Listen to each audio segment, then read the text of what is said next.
Welcome to the Midnight Mind. Subscribe if you're new here, and if you enjoy this kind of content, hit the like button too, it really helps. You know what time it is? It's midnight. It's time to enter the mind of Machiavelli. Have you ever wondered why your kindness sometimes leaves you feeling empty, resentful, or quietly angry?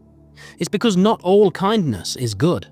Much of what we call kindness is actually cowardice. Fear of confrontation, fear of rejection, fear of moral responsibility. You tell yourself you're being gentle, compassionate, understanding. But sometimes what you're really doing is hiding. You're protecting yourself, not helping the other person. You're postponing cruelty, not preventing it. The desire to be seen as good is often stronger than the will to do the right thing. We live in an age obsessed with appearing virtuous. Social kindness has become a form of theatre. Polite smiles masking quiet resentment. Tolerance masking avoidance. We call it empathy, when we're really just afraid of disapproval. It's easier to be liked than to be honest. But what begins as kindness often ends as decay, because avoiding pain never leads to truth. Think about how often you've bitten your tongue to keep the peace. You knew someone was wrong, but you told yourself it wasn't your place to correct them. You excused their behaviour because confronting it felt uncomfortable. That tiny surrender, that moment you chose comfort over clarity, was the seed of cruelty. Not because you intended harm, but because silence allows harm to grow unseen. What you protect from judgment today becomes the monster you face tomorrow. Psychologically, false kindness is rooted in fear. It isn't born from love, but from a desperate need to preserve your self-image as a good person. You avoid saying no, you tolerate disrespect, you overextend yourself. Not for the other person's sake, but to keep yourself from feeling guilty. That's not compassion, that's self-protection in disguise. It's the ego dressing up as virtue, terrified of being called unkind, selfish, or cruel. Carl Jung called this the denial of the shadow, the refusal to face the darker aspects of your own nature. You suppress your anger, your assertiveness, your capacity for confrontation. You believe these traits are ugly or dangerous, so you bury them under politeness.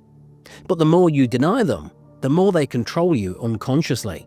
You end up acting out cruelty indirectly, through passive aggression, resentment, and emotional withdrawal. The shadow you deny becomes the cruelty you project. Real kindness demands that you integrate your shadow, that you acknowledge your power to harm and learn to use it consciously. Jung once wrote that a man who has not confronted his own darkness will project his shadow onto others and thus always find himself among enemies. In the same way, the person who refuses to be strong will always see strength as aggression and truth as cruelty.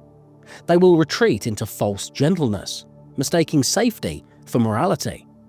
Nietzsche saw this weakness clearly. He said the weak call their weakness morality. Those words cut deep because they expose the moral theatre we play to protect our vanity. We condemn strength because it makes us feel small. We worship gentleness because it makes us feel good. But beneath that moral inversion lies fear. Fear of being judged, fear of standing alone, fear of carrying the weight of truth. Nietzsche believed that true virtue is not meekness, but mastery. The ability to act with clarity and courage, even when it costs you approval. Every act of false kindness is a small betrayal of the truth. You smile when you want to scream. You comfort someone who needs to be challenged. You accept apologies you don't believe. And every time you do, you feel a quiet bitterness that grows in the shadows of your soul. Because deep down, you know the difference between kindness that heals and kindness that deceives. One liberates, the other imprisons. Imagine two types of kindness. One is soft and evasive. It avoids conflict, seeks approval, and fears consequences. The other is fierce and grounded. It speaks truth even when it hurts. The first comforts people in their weakness. The second calls them to their strength.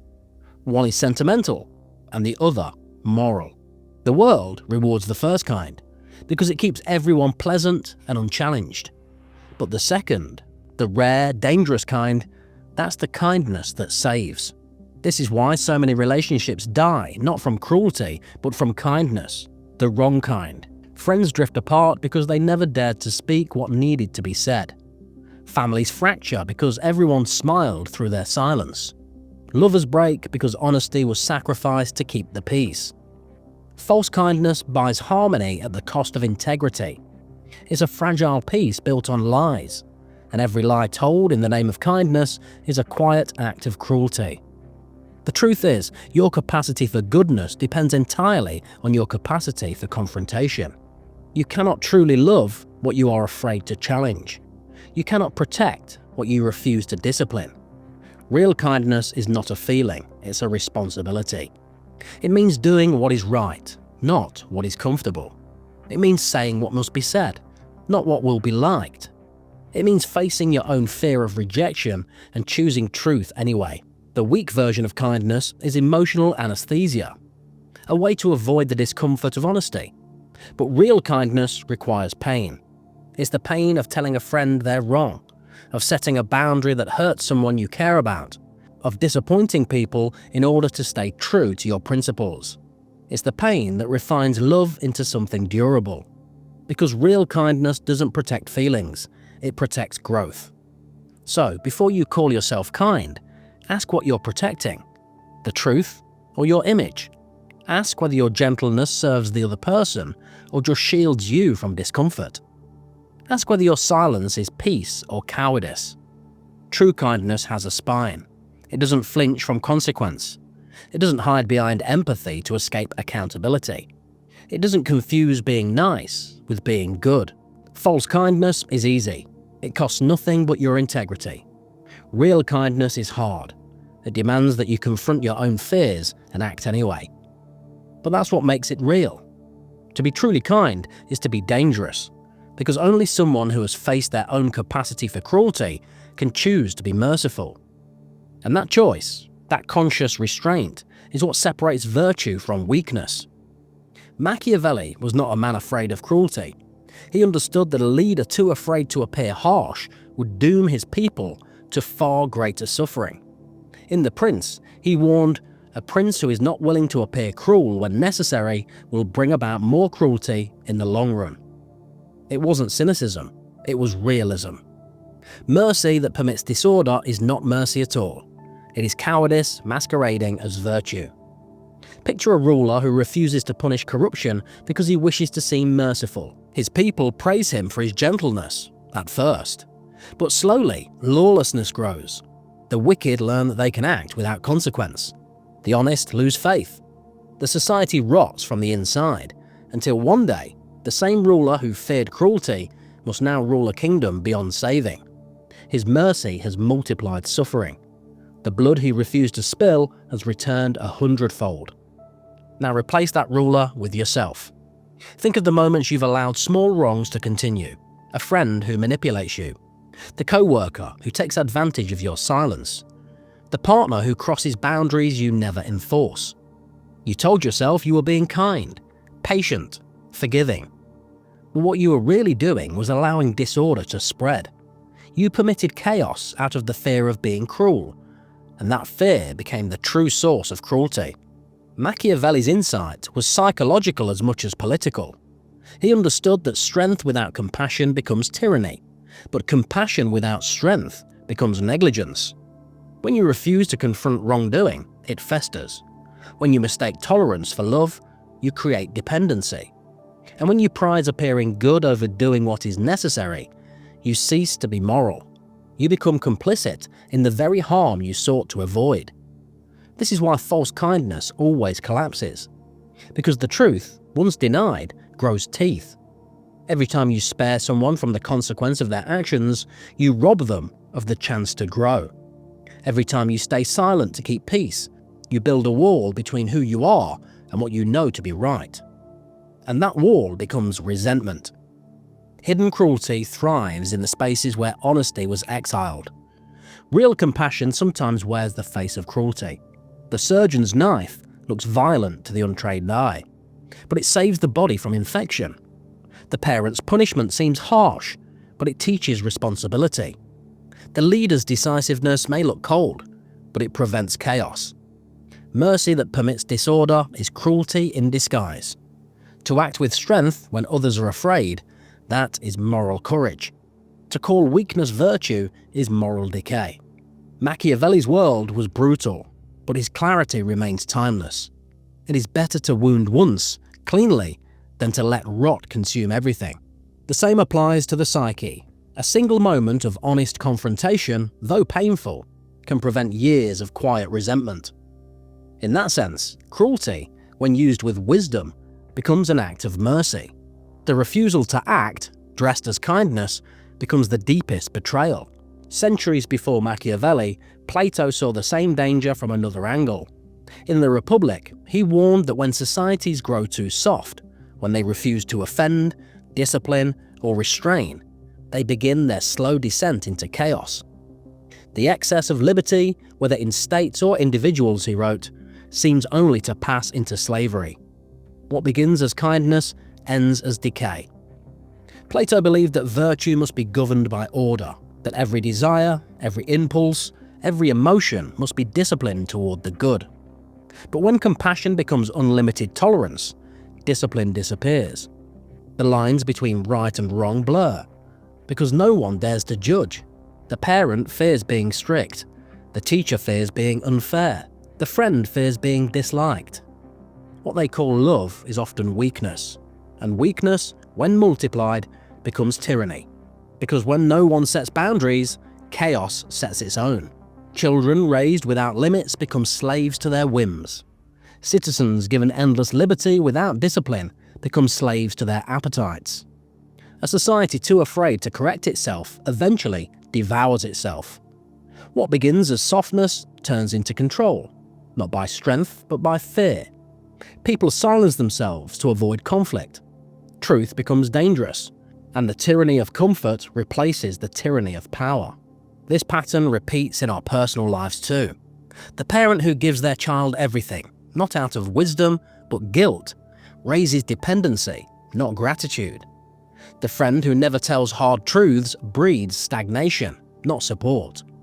The partner who avoids conflict in the name of peace creates a quiet prison of unspoken resentment. Softness feels loving in the moment, but it steals the very thing love was meant to give: growth. Plato understood that love without discipline corrupts both giver and receiver. Indulgence is not love, it is the beginning of ruin. A love that fears to challenge is not love, but attachment. A friendship that avoids honesty is not loyalty, but sentimentality. A society that refuses to offend is not kind, but cowardly. The deeper tragedy is that this softness doesn't come from malice. It comes from fear, disguised as virtue. This is the tyranny of comfort. We call it tolerance, but it's really avoidance. We celebrate openness, but fear disagreement. We worship empathy, but reject truth. And slowly, the soul loses its strength, because truth requires friction. Without it, we drift into moral entropy. A state where no one dares to say what must be said, where all values are equal and therefore meaningless. It's a quiet collapse, not of systems but of spirit. So much of modern kindness is this: a refusal to draw lines. We want harmony without hierarchy, love without discipline, unity without honesty. But what grows from that soil is chaos. When every feeling is sacred, when every opinion is valid, when every action is excused, who dares to correct what's wrong? Plato saw that the freedom to do whatever you want eventually leads to the inability to do what you must. And this is where the two philosophers meet. Machiavelli teaches the danger of indulgent mercy. Plato reveals the peril of limitless tolerance. Both warn that compassion without order breeds destruction. The one who refuses to appear cruel when necessary becomes cruel by omission. The one who fears to discipline becomes ruled by what he should have mastered. Whether in kingdoms or hearts, mercy without courage always ends in ruin. Real love, whether of people, truth, or virtue, must sometimes wound. Plato's guardians were trained to unite the spirit of a warrior with the heart of a philosopher. They were taught that to protect the good, one must first confront evil, not with hatred, but with disciplined strength. And that lesson still applies. To be truly kind, you must learn to fight. To protect what matters, you must be willing to offend. The world worships softness because it looks like peace, but peace that depends on silence is only the calm before the collapse. There is a peace deeper than comfort, the peace that follows confrontation, resolution, and truth. That is the peace of integrity. Everything else is just avoidance dressed in virtue. Most people think of kindness as selfless, but weak kindness is one of the most selfish acts there is. It hides behind generosity, but its real motive is comfort. You say yes when you mean no, because you want to be liked. You avoid conflict because you fear rejection. You stay silent because you'd rather feel safe than honest. You tell yourself you're sparing others pain, but you're really sparing yourself discomfort. That's not love. That is self-preservation disguised as virtue. This kind of compassion keeps the ego clean and the conscience numb. You maintain the illusion of goodness because you never risk being seen as cruel. But the truth is that false kindness always serves you first. It keeps your world undisturbed, your image untarnished. It demands nothing, risks nothing, sacrifices nothing. And in protecting your peace, you sacrifice the growth of everyone around you, and eventually, your own soul. Carl Jung said, "What you most need will be found where you least want to look." Weak kindness refuses to look there. It avoids the uncomfortable truth that goodness requires confrontation. It refuses to face the parts of you that must say no, must draw lines, must endure disapproval. It believes harmony is holy, even when it's hollow. But every peace built on avoidance is a fragile peace. It will break the moment reality intrudes. When you avoid discomfort, you condemn others to repeat their mistakes. You protect them from consequence and call it compassion. You protect yourself from guilt and call it empathy. And slowly, resentment grows in silence. You begin to feel unseen, unappreciated, even victimized. But it was you who built that prison. Every act of false kindness is a small betrayal of truth, and betrayal always collects its debt. The hidden selfishness of weak compassion is this: it loves to be needed. It thrives on its own image as the good one. It doesn't want transformation, it wants gratitude. It wants to feel saintly without ever risking the pain of being misunderstood. But true virtue doesn't need applause. It demands something harder: the courage to be honest when honesty makes you the villain. So long as your kindness depends on being liked, it will remain weak. Because the moment truth costs you affection, you will abandon it. Weak kindness cannot survive in the light of consequence. It is sustained only by approval, and approval is a poor substitute for integrity. Real kindness is not sentimental. It is strength, disciplined, conscious, deliberate. It's the courage to say no when everyone expects a yes. It's the willingness to speak truth that burns through illusions. It's not reactive, it's responsible. Real kindness looks beyond the comfort of the moment toward the long-term goal. It understands that to protect what's sacred, you must sometimes be firm, even severe. Real kindness demands clarity, to see what must be done, and courage, to do it. It's not about making people feel better, it's about making them better. It's not about preserving harmony, it's about preserving integrity. To be truly kind, you must be willing to wound in order to heal. You must have the moral vision to distinguish mercy from indulgence, compassion from cowardice, love from fear. Machiavelli's prince understood this. He punished not out of cruelty, but necessity. His harshness preserved the state. His decisiveness prevented greater suffering. In your own life, the same principle applies. The boundary you draw today may save a relationship tomorrow. The truth you speak may hurt now, but it plants the seed of respect. The discipline you enforce with yourself or others may sting in the short term, but it builds character in the long term.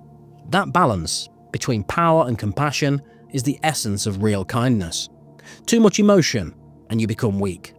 Too much aggression, and you become cruel. The art of virtue lies in combining strength with restraint, justice with empathy. Kindness without power is impotence.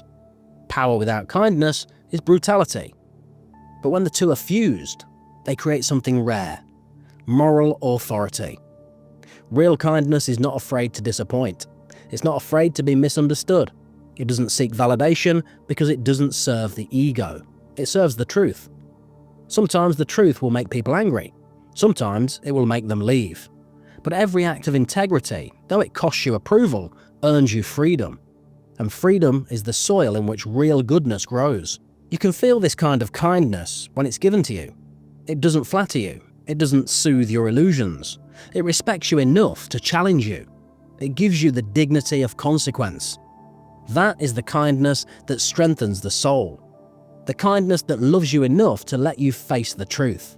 Every time you indulge weakness and call it kindness, you inflict hidden harm. Every time you choose silence over truth, you give injustice a place to hide. Every time you protect your comfort instead of another's growth, you practice cruelty in the name of goodness. And it always comes back, in resentment, in dysfunction, in regret. Because the truth, ignored, always finds a way to speak. The real cruelty of cowardice is that it destroys what it pretends to protect. When you refuse to confront wrongdoing, you allow it to deepen.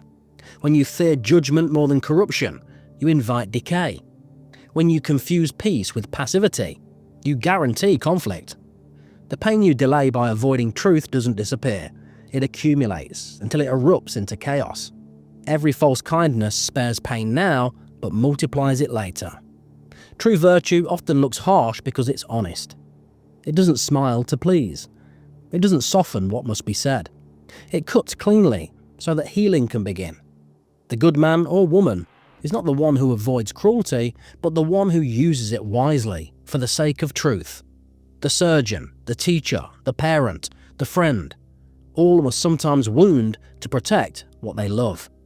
To refuse that duty is not mercy, it is neglect. The kindest act is sometimes to wound, to confront, to correct, to stop the bleeding before it spreads. It takes courage to do this, because courage is the willingness to be hated for doing what is right. Weak kindness comforts the moment. Real kindness saves the soul.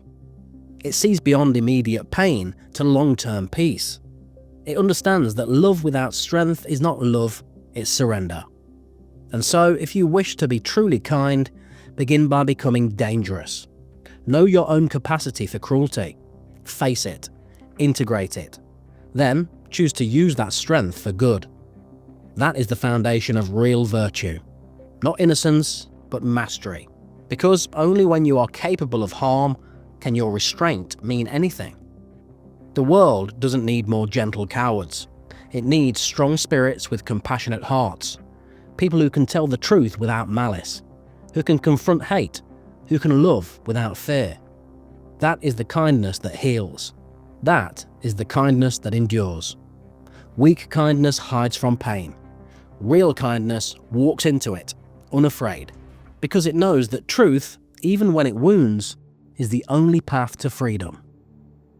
Well, that's it for today's episode. Thanks for joining me. If you enjoyed this video, please hit the like button. And if you would like to see more content like this, please consider subscribing to the channel, and I'll see you guys next time.